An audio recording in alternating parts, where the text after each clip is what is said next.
Mempertanyakan kepada Ibu mengenai tentang MSDM di Hotel Pullman Bandung. Yang pertama, bagaimana sih proses rekrutmen atau penerimaan karyawan di Hotel Pullman Bandung? Oke, pertama perkenalkan nama saya Wida.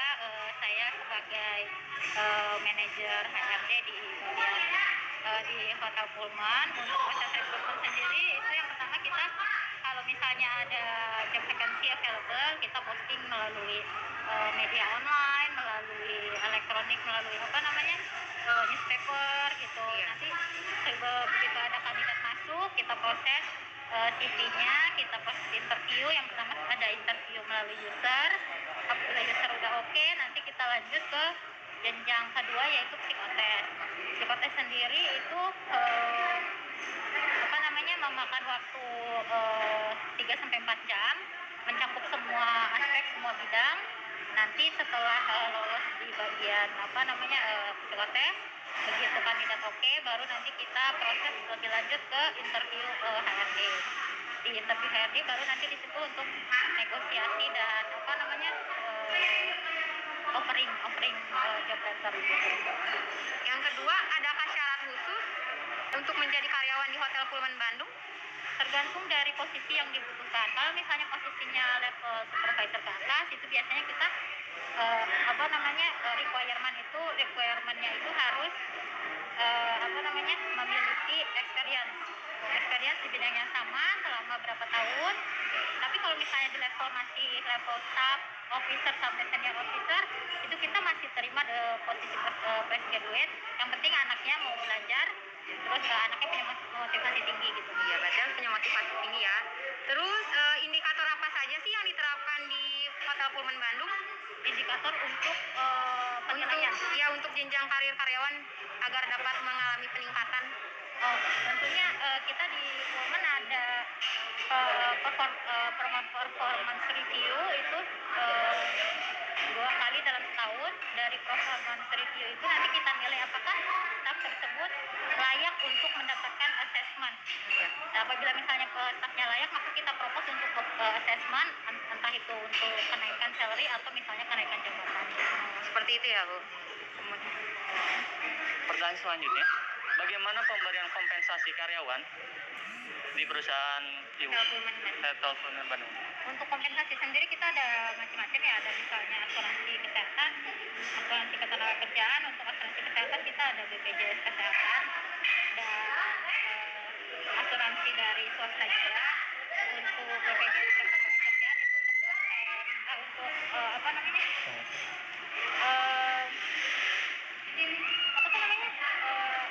pensiun dan jaminan hari tua ya, itu dari konteks.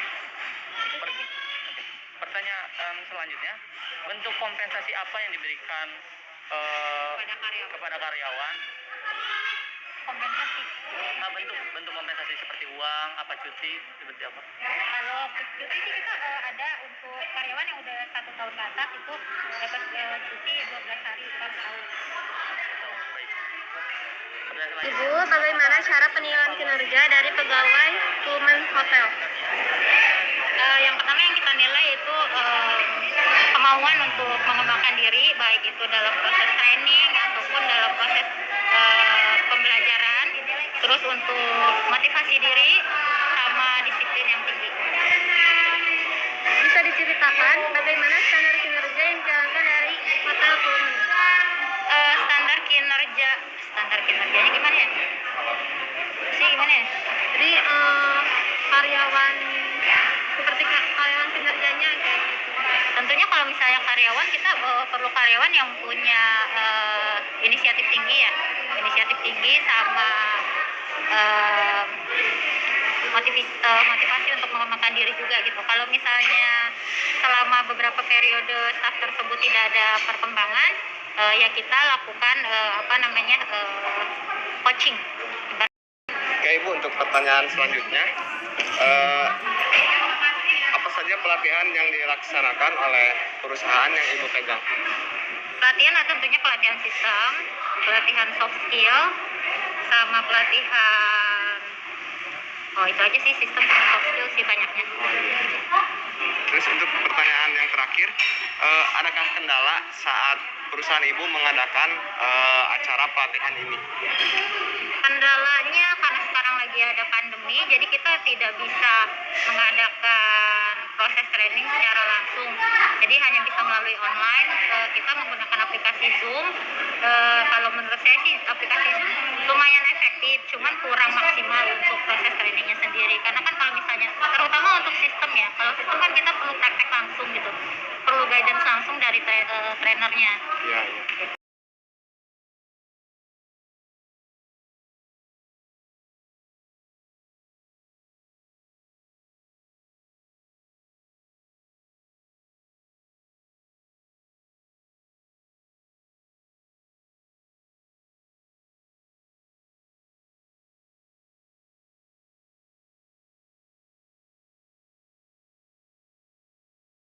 Bertanya, bagaimana proses rekrutmen atau penerimaan karyawan di Basoruda? Kalau di Basoruda kita pakai sistem keluarga ya, jadi nggak ada rekrutmen dari luar banyak gitu.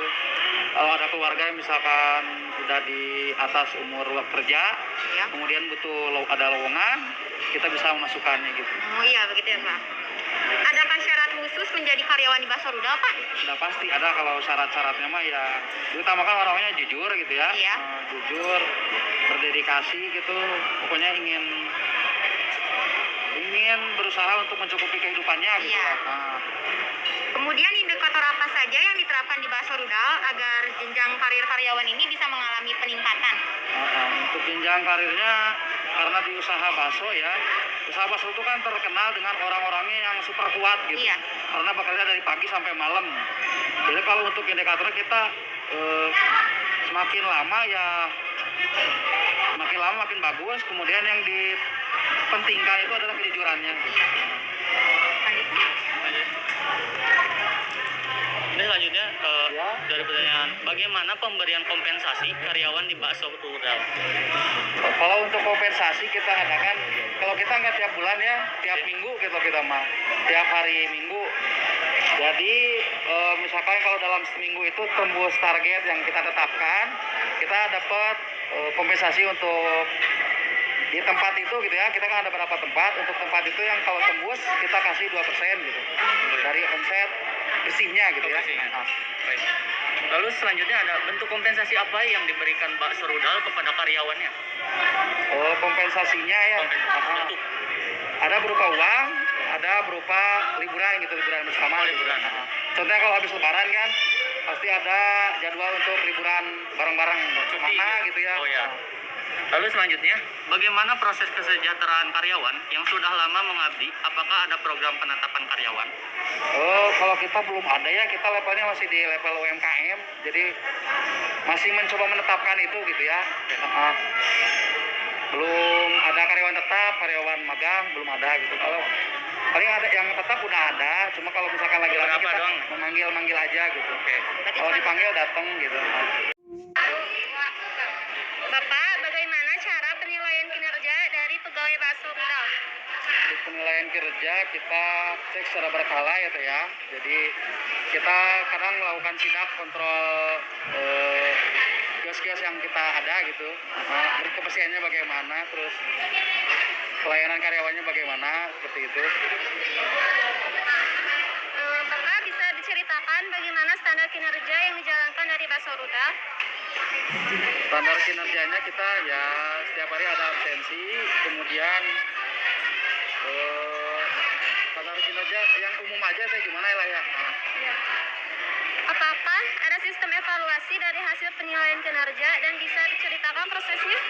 Ya kalau sistem evaluasi kita lihat dari data yang udah kita kumpulkan ya. Dan gitu kita ya kumpulin karyawannya, kemudian kita evaluasi satu persatu. Baik Pak, untuk pertanyaan selanjutnya, apa saja pelatihan yang dilaksanakan oleh perusahaan bakso rudal? Atau kalau untuk pelatihan ya, kalau ada seminar-seminar gitu, Ya. seminar-seminar kita ikutan gitu kita kirim 2 orang, kemudian kita jelaskan ke yang lainnya gitu. Kalau ada acara-acara dari ya kalau dari pemerintah gitu kan, seperti kayak ada apa aplikasi-aplikasi yang baru gitu kan, kita ikutan gitu. Baik, untuk pertanyaan selanjutnya, apakah ada kendala saat mengikuti program pelatihan tersebut, dan apabila ada kendala, apa ya solusinya? Kendalanya ya setiap pelatihan itu kan memunculkan hal yang baru gitu ya. Kalau untuk kendala itu penerapannya itu susah gitu. Kita mau misalkan kita kan masih dari pagi sampai malam gitu ya. Kerjanya dari pagi sampai malam untuk karyawan itu kan. Kalau untuk penerapan kan seharusnya menurut pemerintah itu kan 8 jam kerja gitu ya. Kalau kita mau nerapin itu ya masih belum kuat gitu sebenarnya dari level UMKM itu sendiri gitu. Saya ingin menanyakan bagaimana sih proses penerimaan karyawan di perusahaan besi yang Anda miliki? Oh, proses penerimaannya itu yang pertama orang itu harus sehat, harus kuat, harus jujur. Jika ada pengeluaran besi itu harus sesuai dengan barang yang dikeluarkan. Pertanyaan selanjutnya, adakah syarat khusus untuk menjadi karyawan di pekerjaan tersebut? Ada. Yang pertama itu dilihat dari segi fisik, karena namanya juga besi itu kan ada yang berat, ada yang nyampe 5 kilo, ada yang nyampe 10 kilo. Itu dilihatnya dari fisik. Yang kedua itu dilihatnya dari kejujuran mungkin ya.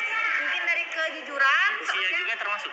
Usia tidak, yang penting yang dari besi itu fisik dan sehat. Lalu kalau misalkan dibatas nggak sih harus SMA atau SMP atau apa gitu jenjang karir terakhirnya? Oh enggak, tidak perlu. Yang penting di besi itu sehat, karena besi itu kan berat gitu ya. Jadi nggak ada apa sih namanya tuh, nggak ada patokan apapun gitu ya. Patokan apapun dari yang nggak harus SMA, nggak harus SMP. Ada juga yang SD, yang penting dia sehat, ototnya kuat gitu. Kuat. Oke, berarti sangat membutuhkan tenaga kerja yang banyak. Butuh, karena kan besi kan banyak. Kadang-kadang turunnya ada yang 2 mobil, ada yang 3 mobil. Kadang itu karyawan juga suka ditambahin gitu. Tapi tenaganya harus besar. Iya, harus besar. Emang. Oke Bu, untuk pertanyaan selanjutnya, Ya. bagaimana cara penilaian kinerja dari pegawai yang dipegang oleh Ibu? Oh, itu bagaimana orang itu bisa menggotong besi beratnya melebihi yang biasanya.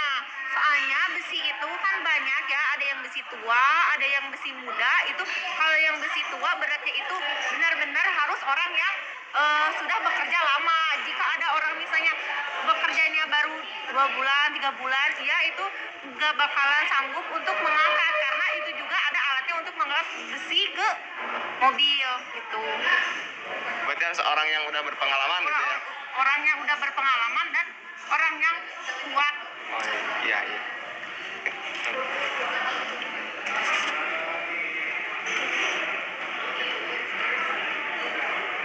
Ibu, apa saja pelatihan yang diberikan oleh perusahaan? Pelatihannya seperti awal kerja dia harus mengenal nama-nama besi. Besi itu kan ada besi nomor 72, ada 73, itu pun beratnya beda-beda. Penilaiannya seperti apa ya? Menilai orang itu tuh kerjanya, kalau orang yang bisa itu ngangkat besi yang 72 berarti itu orang yang udah bekerja lama, ototnya kuat. Kalau orang yang misalnya nggak bisa yang ngangkat besi itu, dia mungkin fisiknya lemah. Kan fisik orang beda-beda ya, meskipun cowok, pria, maksudnya ada juga yang mengangkat ini nggak keangkat, itu fisiknya berarti dia lemah. Ada juga yang kadang-kadang kecil tenaganya gede, ada juga orang yang gede tenaganya kecil. Penilaiannya dilihat di situ ya, seperti itu. Untuk adik-adik semua di sini karena fresh graduate ya, jadi saya sampaikan di sini kalau misalnya jangan pernah berhenti belajar.